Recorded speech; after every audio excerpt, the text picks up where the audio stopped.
IB এর MBA tuition fees বাংলাদেশের বিভিন্ন বিশ্ববিদ্যালয়ের টিউশন ফিসের তুলনায় খুবই কম। এরপরেও আমাকে অনেকেই প্রশ্ন করেন আইবিএতে কোনো স্কলারশিপ অথবা ফাইন্যান্সিয়াল এইডের কোনো ব্যবস্থা আছে কিনা। আজকের ভিডিওতে এ বিষয়ে কথা বলবো। তবে ভিডিও শুরু করার আগে ছোট্ট একটা অ্যানাউন্সমেন্ট। খুব শীঘ্রই আমি শুরু করতে যাচ্ছি আইবিএ এমবিএ এর ক্র্যাশ কোর্স, যেখানে প্রথম 50 জন কোর্সটি করতে পারবেন সম্পূর্ণ বিনামূল্যে। ডেসক্রিপশনে লিংক দেওয়া আছে, ফর্মটি ফিল আপ করে আপনার সিটি নিশ্চিত করুন। আর এ সংক্রান্ত কোনো অ্যানাউন্সমেন্ট মিস করতে না চাইলে চ্যানেলটি সাবস্ক্রাইব করে রাখুন। এখন আসুন মূল আলোচনা শুরু করি। দেখেন, আমার জানা মতে আইবিএতে কোনো গ্যারান্টেড ফাইন্যান্সিয়াল এইড অথবা স্কলারশিপের কোনো ব্যবস্থা নাই। বিশ্বজুড়েই আসলে এমবিএ ডিগ্রিটা একটা এক্সপেন্সিভ ডিগ্রি। সেই তুলনায় অন্ততপক্ষে আমাদের সময় আইবিএ যে টিউশন ফিস ছিল, আমি বলবো সেটা খুবই রিজনেবল। যেহেতু গ্যারান্টেড কোনো ফাইন্যান্সিয়াল সাহায্য আপনি পাচ্ছেন না, তাই স্কলারশিপ অথবা আর্থিক সাহায্যের উপরে নির্ভর করে আপনি আইবিএতে পড়াশোনা করতে পারবেন না। তবে এখানে একটা কথা বলে রাখি, আপনি যদি আইবিএতে চান্স পেয়ে যান, তাহলে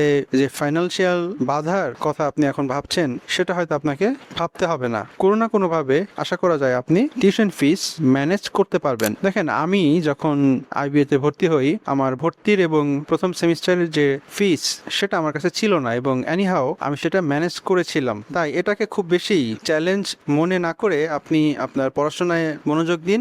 আশা করা যায় আপনি চান্স পেলে আপনি আপনার টিউশন ফিস ম্যানেজ করতে পারবেন। দেখেন, এটা জীবনের একটা সমস্যা, আই আন্ডারস্ট্যান্ড, এবং একজন বিজনেস গ্র্যাজুয়েট, তার কাজই হচ্ছে প্রবলেম সলভ করা। সুতরাং জীবনের এই সমস্যা আপনার সলভ করার সাহস এবং বুদ্ধিমত্তা থাকা উচিত বলে আমি মনে করছি। তাই আবার বলছি, আপনি ফাইন্যান্সিয়াল যে প্রবলেমের কথা এখন চিন্তা করছেন, সেটি চিন্তা না করে পড়াশোনায় মনোযোগ দিন, এবং আইবিএতে চান্স পেলে ইনশাআল্লাহ আশা করি আপনার টিউশন ফিস এনিহাও ম্যানেজ হয়ে যাবে। তো আজকে এ পর্যন্তই। ধন্যবাদ ভিডিওটি দেখার জন্য। যদি আপনাদের এ বিষয়ে আরো কোনো প্রশ্ন থাকে, কমেন্টে জানাতে পারেন। আর এই ধরনের ভিডিও যদি আরো দেখতে চান, অবশ্যই চ্যানেলটি সাবস্ক্রাইব করুন। আসসালামু আলাইকুম।